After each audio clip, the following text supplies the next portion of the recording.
it is time to form our very first loaf. Now, of course, I have a simple sourdough for lazy people video that will teach you how to turn your starter into a perfect loaf of bread with minimal effort. But there are a couple of things that I do want to talk about here instead of demonstrating the whole thing. And the first is the size of my cooking vessel. Since this is the very first loaf of bread I'm baking, and since the hydration level of this recipe sits at 67%, which is on the high end for the type of flour I'm just using all-purpose flour, not bread flour, that means that bread needs a little bit more support. Otherwise, it can bake a fairly flat loaf. The loaf can still have a delicious open crumb and taste incredible, but it might not look quite as pretty because they can bake up fairly flat at this hydration rate with this type of flour. So I'm going to use a smaller vessel. This is a 3-quart Dutch oven. And what that's going to do is provide plenty of support around the bread as it rises in the oven. It's going to give me a taller and more narrow loaf. And of course, whatever vessel you're baking in, you want the rising vessel to approximate it in size. So I'm definitely going for something a little bit smaller than normal. My 10-year-old starter, I typically bake this exact same recipe in a 5-quart Dutch oven. That's quite a little bit bigger than this. But just to make sure we have beautiful results, I'm going with the smaller Dutch oven to begin with. After a month or two of feedings of my starter, I think it's going to be robust enough to do a typical, larger, more open Dutch oven. All right, we are going to very carefully work with our dough here, because we don't want to lose any of that wonderful aeration.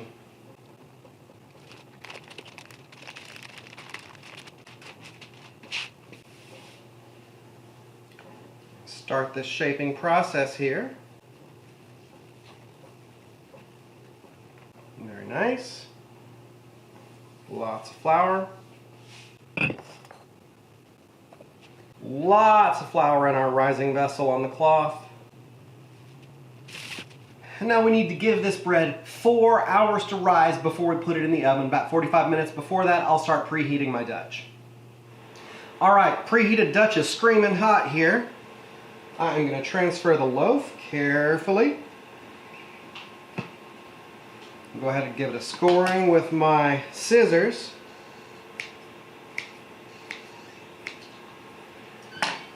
And in 45 minutes, we'll find out whether our starter was truly mature.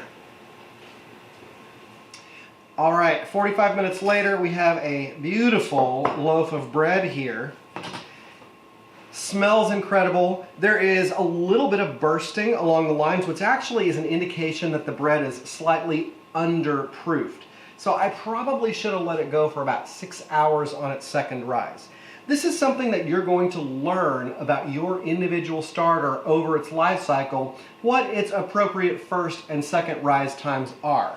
With my 10-year-old starter, I know that 12 to 16 hours for the first rise and 3 hours for the second rise is usually about solid. But in this case, probably should have been 24 hours and 6 hours in the younger part of the starter's life. As that starter ripens and ages, those times are probably going to decrease. But this is a beautiful loaf. Unfortunately, we can't cut into it until it is fully cool. So we will do the final reveal, which will be the actual determination of how perfectly proofed our loaf is in a couple of hours. It's time to take a peek inside our loaf. And I'm going to slice it in an unconventional way today, actually across the loaf horizontally, so we can get a really good picture of the crumb and how our starter developed it. And this is going to give us a really good idea of truly how robust that unbleached flour and pineapple juice starter was. Now, the crust is shattery, loud, crispy, and delicious. And pretty nice. Very lovely aeration. Smells like heaven. I would say we definitely have a winner. Our organic unbleached flour started with pineapple juice was definitely the formula that reached maturity fastest. On day 12, we were able to start a loaf of bread. Tomorrow will be day 14, and our remaining starters have yet to catch up. Well, it's been 4 hours, and actually, I'm sorry to say, none of these starters are showing the ferocity that our starter yesterday did. The closest is probably the whole wheat starter made with pineapple juice followed, strangely enough, by the bleached flour made with filtered water. But none of these have nearly doubled themselves since 4 hours from the last feed. So we're going to let them go and check in 4 more hours. Here we are at 8 hours after feeding, and our starters, while they all look robust, still aren't even close to doubling. So looks like it's going to be tomorrow, unfortunately. Going to do the same thing I did last night, set them on a cookie sheet in case we have any blowovers, and I'll see you tomorrow. Day 14, we are 2 weeks into our sourdough starter experiment, and only one starter has yet proven itself to bake a nearly perfect loaf of bread. The remaining starters sat overnight, and I am noticing some liquid streaks on the outside of the containers, indicating that the starter may have actually risen almost to the top of the container and thus doubled.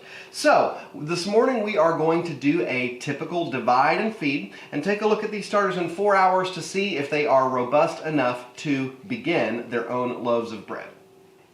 Y'all, it has been 12 hours since I fed my starters, and only now am I starting to see the same kind of boisterous activity that I was seeing 8 hours after I fed them yesterday and the day before. What's going on here? Let's take a look at our whole wheat starter made with pineapple juice. It's definitely the star of the show right now, looking highly active 12 hours after its feeding. We've also got pretty good rise in activity out of our rye starter made with pineapple juice and out of both of our bleached flour starters. The least active of our starters are the whole grain starters started with water. They're showing a rise, but not nearly as much intense bubbly carbon dioxide activity as I would like. So let's think about this. This 24-hour cycle is a cycle that I have basically arbitrarily imposed upon these yeast. They've got no clue what 24 hours are. They attack those carbohydrates in the flour, chew through them, turn them into carbon dioxide and alcohol, and then they start to chill out and take a nap because there's nothing more to eat. And it may be happening that this peak of their activity is happening around 1 or 2 o'clock in the morning, and then they've got 10 hours of nap before I wake them up with another feeding. So I think what I'm going to do tonight is give them a feeding now, 12 hours after their last feeding. It doesn't harm your starter to feed it slightly more frequently. And you don't want to feed it every hour because then all you're doing is diluting and throwing away your yeast. But I'm going to give them a 12-hour feeding so that tomorrow, in 12 more hours, I can gauge their activity, give them another feeding, and see if then they kind of respond really boisterously within that first 4 hours, like our original successful starter did with the organic unbleached flour. So, I've actually already fed them. I'm going to go to bed, and I'll see you tomorrow. Day 15, and all of our starters are very active this morning. I can see on the containers that they were just a little bit higher than they currently are several hours ago, but we're not showing the rapid decrease and winding down of their activity that we have the last few days, and that's because they ate 12 hours ago. So now I'm going to give them another divide and feed, and then in 4 hours we'll see what they look like. It's been 4 hours, and the switch to that 12-hour feeding cycle has definitely paid off. Take a look at our whole wheat starter that we began with pineapple juice, more than a 50% increase in 4 hours. Same exact story over here with both of our bleached all-purpose flour starters. Even the one that was started with just regular filtered water, it is ready to go. Lagging a little bit behind is our rye starter with pineapple juice.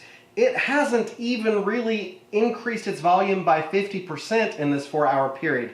So I don't think I'd risk starting a loaf of bread. I think it would be a waste of time and flour. And definitely way back at the end of the line, we've got our 2 whole grain starters begun with filtered water. They just aren't ready at all. They're going to need at least probably another day of feedings every 12 hours. So I'm going to go ahead and start 3 loaves of bread today, 1 with the whole wheat pineapple starter, and then 1 with each of our all-purpose starters, and we will see where that leads us in 24 hours. All right, I've got 3 loaves started here from our 3 hyperactive starters. Also, for each of these starters, I went ahead and discarded all the way down to our bottom line, or 8 ounces, gave another feeding. So they're going to sit out for 1 hour and rest after their feeding, and then they go in the fridge because, in theory, they are mature and ready to go. Tomorrow, we will check back in and see if they have effectively doubled the volumes of their respective loaves in that 24-hour period, in which case they'll be ready to form, rise, and bake. day 16, is it? I'm losing track. All three of our starters are looking pretty healthy. I'm very confident that the rye and pineapple juice starter is going to be ready to start a loaf of bread today. We'll have to see how the other two starters behave 4 hours after their morning feeding. Let's take a look at the 3 loaves of bread that we started yesterday. Here's our whole wheat and pineapple juice starter bread. Definitely not a doubling yet, but we've still got 5 or 6 hours before we reach that 24-hour mark. But definitely a good rise. It's looking pretty good. Here's the all-purpose with juice starter. Almost a double rise. Down here we can see lots of nice aeration throughout the dough, so it's looking very nice. Quite unexpectedly is the bleached all-purpose flour with water starter, which has already doubled in size. We got a lot of carbon dioxide here inflating the bag. Got a very nice height to this starter, great aeration. This is definitely the highest performing of the starters so far.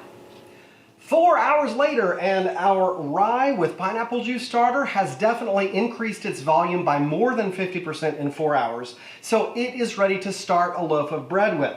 Our other 2 starters, both of our whole grains with filtered water, not quite robust enough to do that yet. So we're going to wait and give them another feeding at 12 hours. Taking a look at the bread dough that we started yesterday, the starter with whole wheat flour and pineapple juice, it's definitely doubled, but it doesn't look nearly as good as our other 2 flours. The bleached all-purpose flour started with juice is looking great. It looks about like our unbleached flour with pineapple juice bread did a few days ago. But the star of the show today, folks, is the bleached all-purpose flour starter that was made just with filtered water. This bread looks almost as robust as a loaf that I would make from my 10-year-old established starter. We've got some really good height out of it, and you'll notice if you look at a lower angle, the bag has really sort of inflated with the carbon dioxide. You'll know you've got a really great healthy starter when that bag is taut, almost like a balloon, after 12 to 24 hours. So I'm very happy with all 3 of these. I'm going to go ahead and form them into a loaf and give them about 4 hours before we put them in the oven. All right, I've got all of my loaves started here. Unfortunately, I don't have enough bowls of the appropriate size for them all to be in the same size bowl. So each loaf may look a little bit different to you as we move across here, simply because the bowls are bigger as we go towards the more robust of the starters. But we're going to check back in with those in about 4 hours and see how they've done. They may be ready to bake at that point.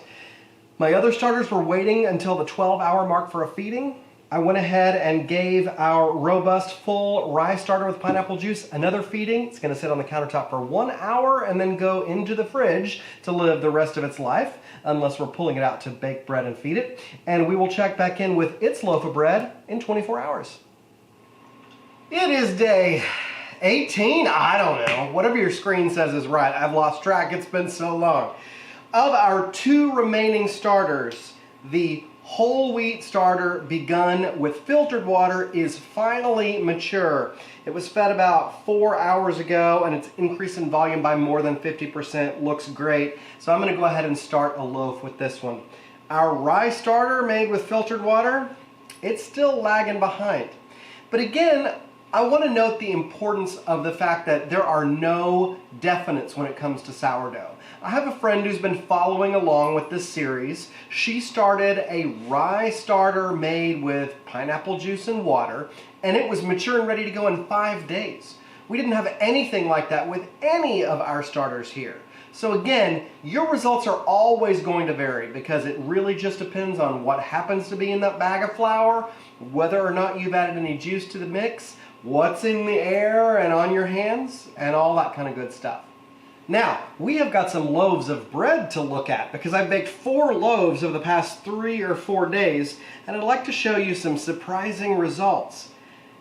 The best loaves of bread in this experiment by far have been made with the starter that was begun with bleached flour. Both of the bleached flour starters produced exceptional loaves on the very first bake. Let's take a look at the bleached flour loaf that was started with pineapple juice.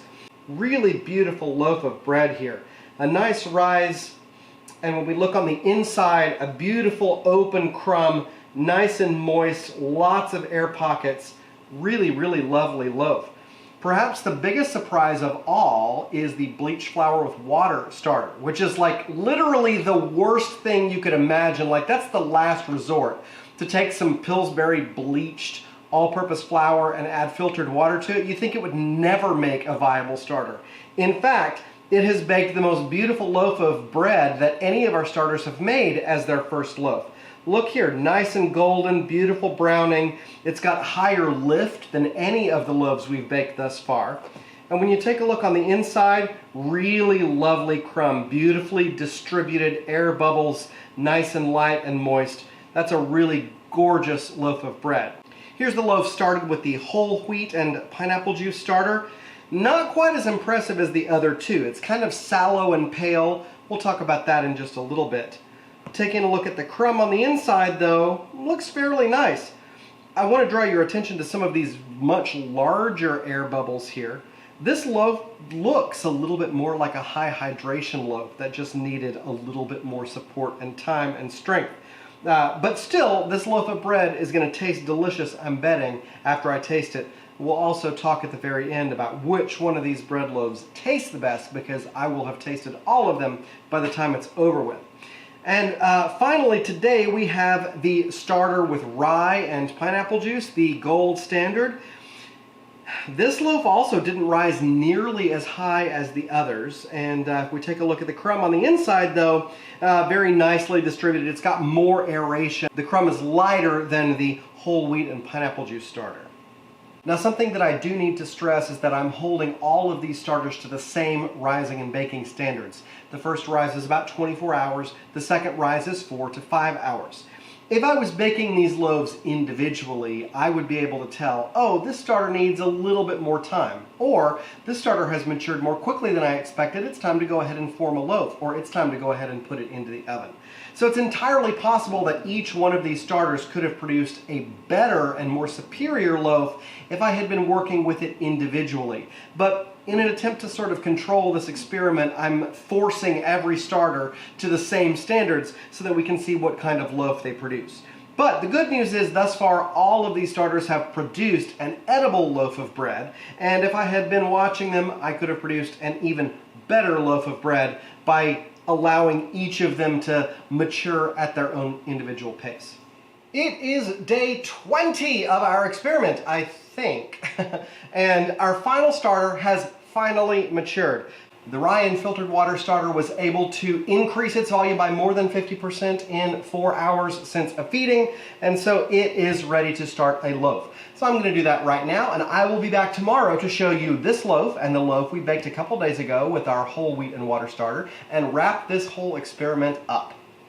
Let's take a look at the loaf that was begun with the rye and filtered water starter, which was our last starter to come mature. It took almost 3 weeks for it to mature. It baked a really, really beautiful loaf here. Slightly underproofed. I probably could have let it rise the second time for 35, 45 more minutes before putting it into the oven. But beautiful golden crust, extra crispy. If we look here on the inside, we've got a gorgeous open crumb. It's very moist and tender, soft bread, beautiful aeration, not dense at all. Really, really good loaf of bread. Now, looking at the bread loaf we baked several days ago using our whole wheat and filtered loaf starter, this loaf is almost identical. It didn't brown quite as much, which indicates that the acidity of the dough was a little bit higher. We'll talk about that in a second. But again, also slightly underproofed, could have risen an extra 30, 45 minutes. On the inside, not quite as finely aerated as the other loaf, but some nice big air bubbles in there, very tender, moist crumb, and it's a gorgeous first loaf of bread from our brand new baby starter. Loaves that are acidic will not brown as easily and beautifully as loaves that are alkaline. Think about a soft pretzel. This is about as brown as any bread product really gets, right? Those pretzels, both the tiny crunchy ones you eat and the soft pretzels, are dipped in a highly alkaline solution, sodium hydroxide, otherwise known as lye, before they're baked. And this makes sure the outside of that dough is very, very alkaline. Now, an alkaline environment fosters two processes that we call caramelization and the Maillard reaction. And these two processes are taking sugars and proteins and breaking them down into flavorful compounds that also happen to be darker in color. And we know that sourdough starter is highly acidic from the byproducts of the lactobacillus bacteria, so sourdough breads, as a result, tend to be much more acidic, and it takes a little bit longer for them to brown beautifully in the oven, the way we like to see a nice crusty brown loaf of bread.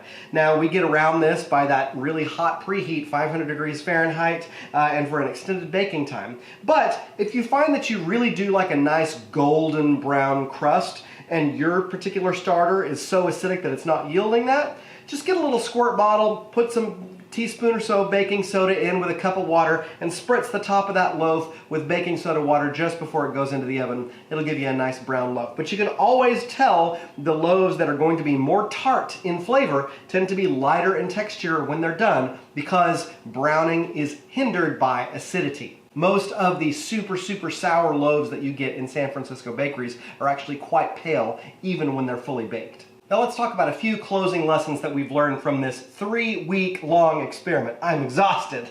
The first is that any flour can produce a mature sourdough starter. Even our off-brand, bleached to death, regular all-purpose flour came to fruition and produced a really beautiful loaf, and it did it before either of the whole grain starters that were begun only with water. So yes, any type of flour that you can get your hands on can be used to make a sourdough starter. Juice is not necessary, but it definitely speeds up the process. In virtually all of our examples, the starters that were begun with pineapple juice matured faster than the corresponding flour starter that was made with just filtered water. In some cases, it was actually dramatic. Think about our rye and whole wheat starters. The ones that, these loaves right here that we just baked, their corresponding starters that were begun with pineapple juice were ready days, if not more than a week ago. So the pineapple juice absolutely sped that process for us. But think about the bleached all-purpose flour. Both the filtered water and pineapple juice versions came to maturity on the same day in that case. So it's not always going to speed up the process, but what we learned is it did not slow down the process. Also, a strict 24-hour feeding schedule is not necessary. This schedule is what virtually all sourdough starter recipes recommend.